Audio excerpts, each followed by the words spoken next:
कधी कधी थांबणं म्हणजे हरवणं नसतं, ते स्वतःला शोधणं असतं.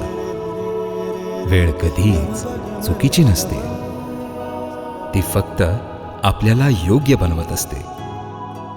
एकटेपण ही कमजोरी नाही, जे घडतंय ते तुझ्या विरोधात नाही, पण अंधारही गरजेचा आहे.